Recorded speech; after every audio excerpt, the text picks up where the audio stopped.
Second, Brian Cannon.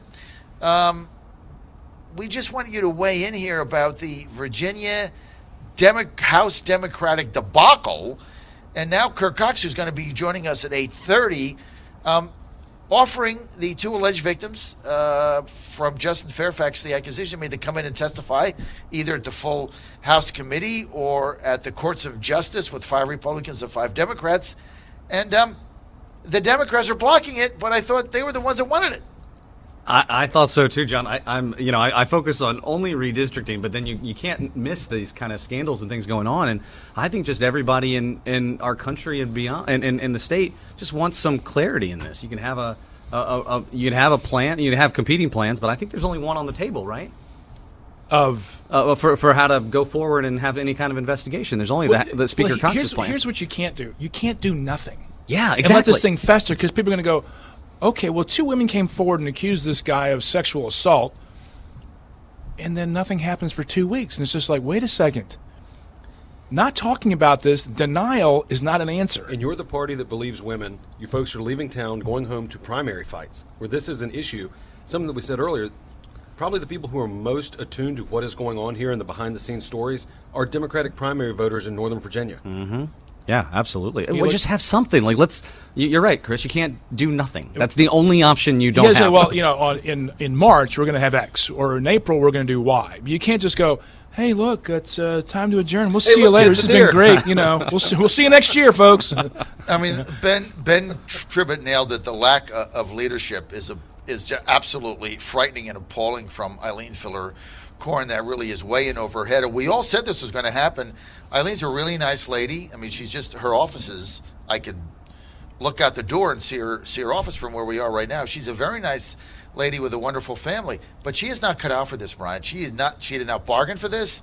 She is not cut out for it. She can't handle it, and she's showing no leadership. And I don't know. Again, I mean, if they don't have what Saxman said is she wants to run out the clock and go back to campaign. Well, you can't run out the clock. The clock never runs out. The clock is never going to run out on Justin Fairfax. It's just going to continue. Every time they knock on a door, somebody's going to be say, "Well, what's the deal with that?" And there's Fairfax a deadline guy? Too coming up in July when the statute of limitations runs out on the Boston case. Right. One, yeah. So you can go home, but there are things that are going to keep this alive for the next 6 months. Look, you have to make a decision. Right. You have to make a decision. This. If you take it a sports analogy, you have to decide what pitch it is. If you're a quarterback, you got to get rid of the ball. You have to make a decision here. You can't just go, okay, see you later. It's just not going to work. It just won't. I mean, you got to bite the bullet here. I'm sorry to use too many cliches at one time, but the reality is the reality. You have to make a decision. And she's not making it, and and you're right. The statute of limitations in Massachusetts runs out in July. The other young lady from North Carolina, right? That statute of limitations is already gone, I believe. No, I don't think North Carolina has a statute of limitations. Right? They don't? I don't think so. Anyway, they should just deal with it now. I don't know what it is they're waiting. All right, let's get to the phone lines. And I just did check on your office while you guys were talking, Saxman, and apparently on WJFN radio in Chester, Al said that Saxman is complaining that his chair squeaks, and he sent an email to Ann to buy a new chair at Office Depot. And Ann said, no, stop at the 7-Eleven on the way home and buy a can of 3-in-1 oil and put it in the chair. Just that's kind of where we are right now with that. Let's get to Mary. I have a contract with these people. Ann says buy 3-in-1 oil. I will not be treated like this. I'm going to write a letter to myself. I'm a star. I'm a star, damn it. Are you the I'm going to have myself beaten up. Are you the Bryce Harper of this deal here? Oh, God. And when I'm with her hats, jumped Chris Saxman. I demand a raise. You're getting treated with no respect, Chris. Buy 3-in-1 oil. I'm going to follow Jussie Smollett's advice. I'm just going to make it better this time. I like his track here right now. Buy 3-in-1 oil at the 7-Eleven. His chair squeaks. Okay, let's get to the phone lines. Let's get to Mary in Richmond. Mary, you're on the air. Good morning, John. How are you today? Never better, Mary. With all this liquid sunshine. Yes, it's just rain. Yeah, I only have a comment, and, I don't know how you think about it, but the Me Too group and the Democrats are doing to these 2 women with Fairfax as what the Now Group and the Democrats did to all of the women with Clinton. Right. Crucifying them and ignoring them. Right. And that is a great analogy. It's the Clinton analogy. It's coming back. Which one? Because so many analogies to have. everything that the women said with the Clinton group was true. Paula Jones. And I think they're going to find out Kathleen that Willey. probably with the two women with the Fairfax, it's also going to be true. And that's probably why the Democrats don't want to touch it. Wow. All right, Mary in Richmond, thank you. And, You're welcome, dear. Thank you. Have a great day. Thank you, Mary. Always good to hear from Mary in Richmond. Another rainy day here in Richmond. So what do you think about that, Andrew? Mary saying that this is kind of like the Bill Clinton fiasco with all the women coming forward, and the Democrats really never wanted to hear from any of them. This is almost worse than that because you didn't have the whole Me Too movement spring up before Bill Clinton. Bill Clinton was the original Me Too movement. But they've locked themselves in. There was no due process for Brett Kavanaugh. There was no presumption of innocence. There was immediately believe the accuser. You have to. If you don't, you are sexist, racist, fill in the blank. Even when the story falls apart. Yeah, absolutely. And every one of the accusers of Kavanaugh, with the exception of Blasey Ford's story, has been proven false, or they've admitted, yes, we made this up. Mm-hmm. But now that it's come home, they are locked in. You can't walk back we must believe the woman. Well, at least investigate it to the point at which the Blasey Ford allegations were investigated. Everyone said this, she came forward, okay, let's see what's going on here. Right. And then you learn that, Feinstein was holding the information until the hearing. I mean, that stunk to high heaven. Right. And then they bring her forward, and her story collapses over time.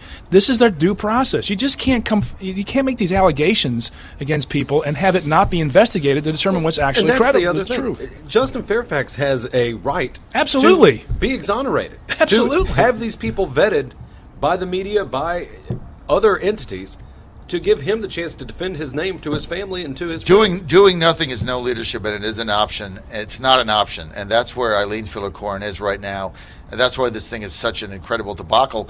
And once again, I tell you what, I said this earlier, Ben Tribbett called it when he encouraged Patrick Hope to file the impeachment papers 2 weeks ago, and he was way ahead of the curve, and we all questioned the decision. And once again, for his party, Tribbett nailed it. So I tell you what, if you're a Democrat out there running for something, you want to call 1-800-BEN TRIBBET because the guy wins races. That's what I would like you to ask Ben Tribbett next time you talk to him is, what does he think, what effect will this have on primary voters? Is this going to be an issue in Northern Virginia? We got to get him on and is this going to be an election issue? Get him on at 9 o'clock. Well, no, we got Dave Bossy coming on it now, but I can get him on at 9:30. Nice close out the week. We'll close out the week with a bench because there are a number of primaries coming up. The question is, will you have more primaries as a result? Exactly. That's going to be a problem in Northern Virginia for a lot of these. Well, because there's still time to file, and we know we've already got one primary on the Senate side. 2, Favola and Saslow. Now we got 3. Who's the other one? I've very confident that Joe Morrissey is going to run for Senate against Roz Dance. Declared. There are 2 declared Senate candidates. 2 declared and 1 in formulation and thought process. But if Joe Morrissey runs, he's going to beat her. He's going to defeat her in that district handily. Fighting Joe. Just don't underestimate Fighting Joe. By the way, the Fighting Joe Morrissey show coming up right after me on these networks, WJFN 100.5 FM and WJFNradio.com. Both Saxman and Joe must listen radio much better than I am, by the way. Clearly. That's what I surround myself with. I wouldn't know that by the chair. I have a better chair, though. Bring my own chair. This weather, you can bring your own chair. Oh, I get no respect. Our CFO would encourage you to bring in all your own furniture. I'll just take it off my invoice. John, you got a good CFO. I'll just deduct it from the invoice. I mean, the guy can't even buy furniture. She's like, I'll buy furniture. She said, do you own a toolbox, Al? It's like, my goodness. This weather report brought to you by Dominion Energy. Hey, Brian Cannon, did you know that Dominion Energy's one of the most important core values is teamwork? Brian, did you know that? I did not know that. See, now you do, because I'm just a factoid of information. At Dominion Energy, strong, sustainable performance depends on how well we all work together. Andrew, Dominion's employees look out for each other as well as their customers. At Dominion Energy, we're all in it together. To learn more, go to dominionenergy.com and find out why their rates are 33% lower than anybody else in the surrounding area. How much, John? 33%. 1/3. 1/3. That's amazing. Less. 1/3 less than anybody else in the surrounding area. I'm going to turn my heat on tonight. Well, Just crank it up. You might as well because you're saving money every time you turn it up. Well, I leave all the lights on. And then I can leave 1/3 more lights on. just to be even. And I'm still kicking Maryland's butt. And go to dominionenergy.com. Here's your weather forecast across the mid-Atlantic from You could burn 100-watt light bulbs in Virginia. We're a 100-watt team. Ocracoke Island in the Outer Banks, all the way up through Bethesda, Maryland. Rain. Ocracoke is a great place. I love Ocracoke. I love Ocracoke. Do you know that, bless his heart, do you know that Walter Jones, my son played a baseball tournament there 3 years ago. Walter Jones, dear friend of mine, R.I.P., just died a few weeks ago, and he came to watch my son play. Did he really? Yeah, he did, on a Sunday. That's a good man. Came over the ferry and just one of the nicest guys you'll ever meet, and he's in heaven now and just a wonderful guy and a good friend of mine. So, John Fredericks Radio Networks, and good to have you with us. Brian Cannon. Brian, I'm glad you're with us today because I'm really interested in your legislation, Brian, that you've got going. But there's new language in it that I don't like. Mm-hmm. Tell me what's going on. So the good news is I think we're about ready to get something that's pretty positive today. It's this question, that one piece of language that we want to make sure that stays far away. But here's what I learned. When we did that tour with George Allen a couple weeks ago, John, that, the governor told me something. He said, you've got to put out a good plan, but then you've got to respect the process. Exactly. and go through the legislation. And Chris is raised his hand because he's told me that, but you weren't a governor, Chris. So I listened to Governor Allen. And what we've got is there's a Senate plan and a House plan, bipartisan support in the Senate, and they're being meshed together right now in conference committee.